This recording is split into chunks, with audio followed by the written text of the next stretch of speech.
Hello दोस्तों, कैसे आप सब? आई होप आप लोग अच्छे होंगे और मस्त होंगे। आपका स्वागत है शिशुपाल स्टडी सेंटर में। यह हमारा क्लास 10th और हम करने वाले हैं इस प्रश्न को हल। तो ध्यान से समझिएगा आप लोग प्रश्न को। कहता है प्रश्न 2 किलो सेब और 1 किलो अंगूर का मूल्य 400 रुपया है। तो देखिए, क्या आप लोग को पता है कि 2 किलो सेब का मूल्य कितना है, 1 किलो अंगूर का मूल्य कितना है? लेकिन ये जरूर पता है कि 2 किलो सेब और 1 किलो अंगूर खरीदेंगे ना तो हमको टोटल 400 रुपया देना पड़ेगा। ठीक है, अब आगे पढ़ते हैं, ध्यान से समझिएगा।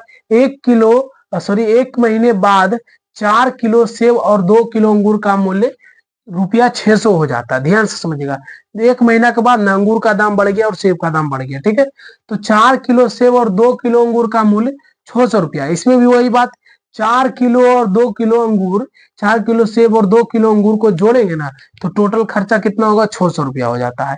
इस स्थिति को बीजगणितीय तथा ज्यामितीय रूप में व्यक्त करना, मतलब ग्राफ बनाना है। ठीक है, ध्यान से समझिएगा। यहाँ पर सबसे पहले बनाने का तरीका क्या है? सबसे पहले लिखेंगे हल। हल में क्या लिखेंगे? तो हल में लिखेंगे, मान लेते हैं, माना। माना तो देखिए, हम लोग को नहीं पता है कि 2 किलो सेब का मूल्य और 1 किलो अंगूर का मूल्य कितना लग रहा है। ठीक है, लेकिन दोनों को जोड़ के 400 रुपया लग रहा है। तो हम यहाँ पर ही मान लेंगे, माना। माना 1 किलो सेब का मूल्य, 1 किलो सेब का मूल्य मान लेते हैं कि 1 किलो सेब का मूल्य है 100 रुपया। कितना रुपया? 100 रुपया। ठीक है, और मान लेते हैं कि 1 किलो अंगूर का मूल्य 22 रुपया। 1 किलो अंगूर अंगूर का मूल्य बराबर कितना रुपया? 22 रुपया मान लेते हैं। ठीक है, ध्यान से समझिएगा। ठीक, अब चलेंगे प्रश्न से। प्रश्न क्या कहता है, ध्यान से समझिएगा। 2 किलो सेब और 1 किलो अंगूर का मूल्य 400 रुपया था। ठीक है, तो 2 किलो सेब, 1 किलो का 100 रुपया, तो 2 किलो का कितना लगेगा? 2 रुपया। जैसे कि हम बोलते 1 किलो को मान लीजिए 10 रुपया लग रहा है, तो 2 किलो का क्या करेंगे आप? 2 को गुना कर देंगे 10 के साथ, तो 2 दही 20 रुपया लगेगा। उसी प्रकार 1 किलो सेब का मूल्य 100 रुपया है, तो 2 किलो सेब का मूल्य कितना होगा? 2 रुपया होगा, तो 2 रुपया हो जाएगा। ठीक है, और अब देखिए यहाँ पर समझिएगा, 1 किलो अंगूर का मूल्य नहीं पता है हम लोग को। हम यहाँ पर माने 1 किलो अंगूर का मूल्य 22 रुपया, तो यहाँ पर 1 किलो अंगूर का मूल्य 400 रुपया, मतलब टोटल जो होगा 1 किलो अंगूर का मूल्य 22 रुपया होगा। 1 किलो अंगूर का मूल्य कितना रुपया? 22 रुपया। ये टोटल जोड़ के कितना देना पड़ेगा हम लोग को? 400 रुपया देना पड़ेगा। कितना देना पड़ेगा? 400। 2 किलो सौ और 1 किलो अंगूर का मूल्य टोटल कितना देना पड़ेगा? 400 रुपया देना पड़ेगा। ठीक है, समीकरण इसको मान लेंगे फर्स्ट। अब क्या करेंगे, ध्यान से समझिएगा। समीकरण 2 बनाएंगे। तो देखिए कैसे बनाएंगे। अब बोला 1 महीने बाद 4 किलो सेब और 2 किलो अंगूर का मूल्य 600 रुपया हो जाता है। 1 महीना के बाद 4 किलो सेब और 2 किलो अंगूर का मूल्य कितना हो जाता है? 600 रुपया। तो 1 महीना के बाद, तो देखिए ध्यान से, 1 किलो सेब का मूल्य कितना माने? 100 रुपया। तो 4 किलो सेब लेगा तो कितना लगेगा? 100 रुपया लगेगा। ठीक है, और 2 किलो अंगूर लेगा तो 1 किलो अंगूर का मूल्य 22 रुपया, तो 2 किलो का 2 बाई हो जाएगा, तो 2 बाई हो जाएगा। आई टोटल जोड़ के कितना देना पड़ेगा? 600 रुपया देना पड़ेगा। कितना? 600 रुपया। इसको मान लेंगे समीकरण 2। अब क्या करेंगे, हमें तो ग्राफ बनाना है। ग्राफ बनाने के लिए एक समीकरण से चलते हैं। चलिए समीकरण 1 से चलते हैं। समीकरण 1 से कम 2 मान निकालेंगे। 2 मान रखेंगे, 2 मान निकलेगा। फिर समीकरण 2 में भी 2 मान रखेंगे, 2 मान निकलेगा। ठीक है, एक्स का मान या बाई का रखिए, एक्स का मान रखिएगा तो बाई का निकलेगा, बाई का रखिएगा तो एक्स निकला। तो समीकरण 1 से चलेंगे। किसे? समीकरण 1 से। समीकरण 1 कितना है?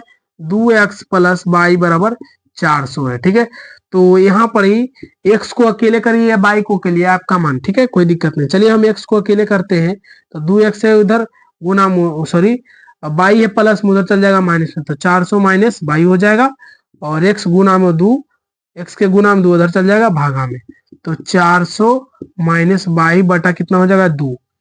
अब देखिए एक तरफा इधर जो है ना, उसका मान रखिए, एक्स का मान निकलेगा। ठीक है, बाई का मान रखिए, एक्स का मान निकलेगा। तो हम बाई का मान रख लेते हैं यहाँ पर ही 100 रखते हैं। कितना रखते हैं? बाई बराबर 100 रखते हैं। ठीक है, ऐसा मान रखिए ना ताकि दशमलव में ना आवे और आसानी हो जाए हम लोग को बनाने में। ठीक है, तो एक्स का मान 100 रखते हैं। ठीक, तो जब एक्स बराबर 100 लेते हैं, यहाँ लिख देते हैं, जब एक्स बराबर सॉरी बाई बराबर 100, बाई बराबर 100, तो एक्स रहने देते हैं बराबर 400 रह जाएगा, माइनस बाई का मान कितना रखेंगे? 100 बटा 2, तो 400 में 100 घट जाएगा तो 300, 300 बटा कितना हो जाएगा? 2, 2 से काटिएगा तो कितना बार में? 150 बार में। एक्स का मान कितना आ गया? 2। चलिए अब यहाँ से बाई का मान रखते हैं हम 200 कितना रखते हैं, 200 रखते हैं, ठीक है। तो 100 आ जाएगा यहाँ पर ही, और बाई 400 तो 400 रह जाएगा, माइनस बाई का मान कितना रखेंगे, 200, तो 200 रख देंगे, बटा में कितना है 200 बराबर, ध्यान से समझिएगा, 400 में 200 घटेगा तो कितना बचेगा 200, अब बटा में 2 से काटिएगा तो कितना बार में, 100 बार में, ठीक है, 100 बार में हो जाएगा। तो देखिए बाई का मान रखिए 200, तो एक्स का मान है 100। अब देखिए इधर समझिएगा ध्यान से, इस प्रकार से समझते जाना है। अब देखिए समीकरण 2 से चलेंगे, किससे चलेंगे, समीकरण 2 से। समीकरण 2 क्या, ध्यान से समझिएगा, समीकरण 2 है हमारा 4x प्लस 2y बराबर 600। समीकरण कितना है 2, यहाँ पर लिख देंगे। अब देखिए आपको बाई को रखना है, बाई को रखिए, एक्स को रखना है, एक रखो, किसी एक चर का मान रख लीजिए। चलिए 4x को रखते हैं, तो 6x 600, और 2y इधर माइनस प्लस में उधर चल जाएगा माइनस में, ठीक है। 4 गुना उधर चल जाएगा भागा में, एक चर को दम अकेला कर दीजिए, ठीक है, 600 माइनस 200, बटा में कितना आ जाएगा 4। अब यहाँ पर भी मान रखिए, आपका मान इतना मान रखिए ना, ताकि दशमलव में ना आवे, ठीक है, और आसानी हो। तो बाई का मान रखते हैं यहाँ पर 100, कितना रखते हैं 100 रखेंगे तो 100 दूना 200 हो जाएगा। चलिए बाई बराबर 100 लेते हैं, कितना लेते हैं 100, तो एक सर आ जाएगा बराबर 600 माइनस बाई का मान कितना रखेंगे जी, तो बाई का मान रखेंगे 100, ठीक है, 100 रखेंगे, ठीक, यहाँ पर ध्यान दीजिएगा 100, बटा में कितना है 400, ठीक, तो 600 माइनस 2 दूना 400 बटा 4, तो 600 में 400 घटेगा तो कितना हो जाएगा 200, और बटा 4, 4 से काटिएगा 50 बार में कटेगा, कितना बार है 50 बार में, ठीक है। तो बाई का मान रखे 100, तो एक्स का मान कितना निकल के आएगा 50। चलिए बाई बराबर हम रखते हैं यहाँ पर अवरी 200 रखते हैं, कितना रखते हैं 200, ठीक है, तो एक सर आ जाएगा, देखिए एक सर आ जाएगा बराबर, तो बराबर दे देंगे, 600 यहाँ आ जाएगा 600 माइनस 2 गुना बाई का मान कितना रखेंगे 200, तो 200 रखेंगे, अब आटा में 4, ठीक है। अब देखिए घटा दीजिए यहाँ पर ही, तो 600 ये देखिए 2 दूना 400 हो जाएगा, 600 में 400 घट जाएगा तो 200, और 200 बटा 4 हो जाएगा, है ना, 4 से कटेगा तो कितना मारे 50 बार में, कितना मारे 50 बार में, 4 पचे 20 हो जाएगा ना जी, हाँ 50 बार में। तो देखिए यहाँ भी 2 मान निकल गया। आप यहाँ पर बॉक्स बना सकते हैं, ठीक है, इसका बॉक्स बना लीजिए पहले, ठीक है, यहाँ पर इसे इस प्रकार से बना लेना, एक्स बाई, एक्स का मान कितना आया देखिए शुरू में, तो एक्स का मान आया 150, एक्स का मान कितना आया 150, और बाई का मान कितना रखे थे 100, ठीक है, यहाँ पर देखिए एक्स का मान आया 100, और बाई का मान कितना आया, देखिए यहाँ पर रखे थे बाई का मान 200, तो 200 रख देंगे, इस प्रकार से कर देना। यहाँ भी उसी प्रकार से करना है, बॉक्स पार देना है आपको, और यहाँ से एक्स बाई कर देना, एक्स बाई, एक्स का मान कितना आया देखिए शुरू में, एक्स का मान 50 आया, और बाई का मान कितना रखे थे, तो 100 रखे थे, ठीक है, एक्स का मान कितना आया देखिए यहाँ पर 50, और बाई का मान कितना रखे थे 200, इस प्रकार से हमारा डिब्बा बन गया, ठीक है, ये कर देना है।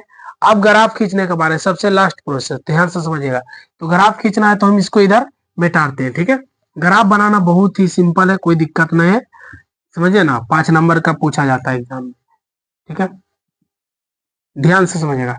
यहाँ पर ग्राफ खींचते हैं इस प्रकार से,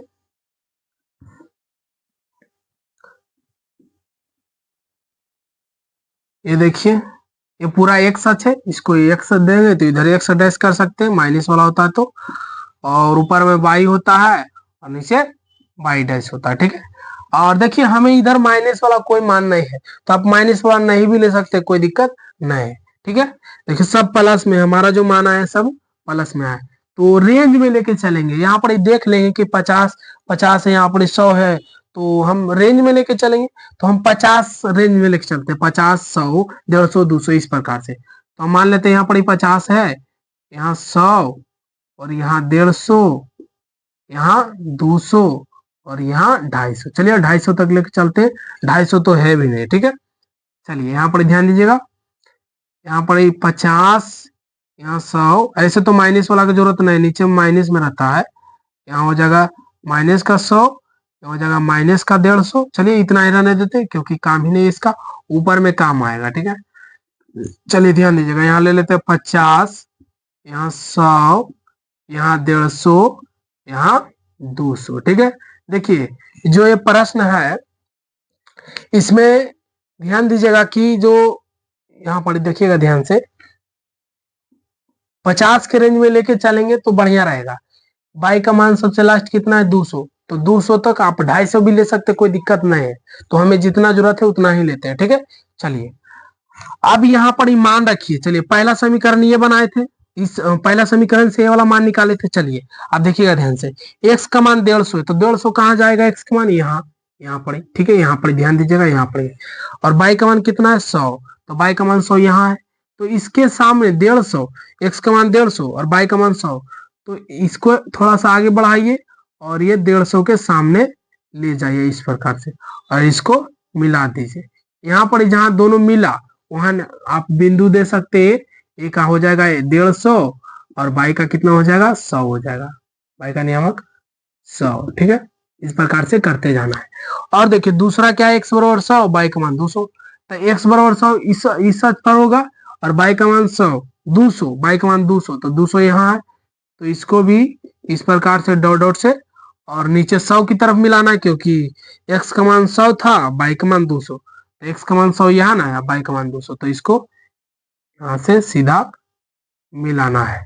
देखिए एग्जाम में ना जो ग्राफ कॉपी देता है उसमें बना हुआ रहता है, बस आपको खाली लकीर खींचना है, ठीक है, दर्शाना है खाली इस टाइप से। चलिए हम इसका नियामक दे देते हैं b, और यहाँ कर देते हैं हम कितना आ गया 100, x का मान 100, बाई का मान 200, 100 का कितना हो जाएगा 200, इस प्रकार से कर देना है। अब इसको क्या करना है, मिला देना है। क्या करना है, मिला देना है। देखिए थोड़ा सा और इसको बढ़ाना पड़ेगा, क्योंकि यहाँ पर छोटा हो गया है, तो थोड़ा सा और हम बढ़ा देते हैं, ठीक है। तो इसको जो बिंदु है एकदम सीधे में मिलना चाहिए, इस प्रकार से, इस पे बिंदु पर से इसे, सॉरी देखिए यहाँ पर थोड़ा टेढ़ा हो जाता है हमारा। आप लोग जब इनसे करिएगा ना तो एकदम सीधे में जाएगा, इस प्रकार से ध्यान दीजिएगा, इस प्रकार से कटते जाएगा, ठीक है।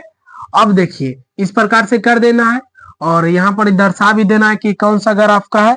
तो कौन सा ग्राफ का था तो मिटर गया, जो समीकरण पहला समीकरण बना था वो लिख देते, ठीक है, क्योंकि पहला समीकरण वाला देखा खिंचाया है।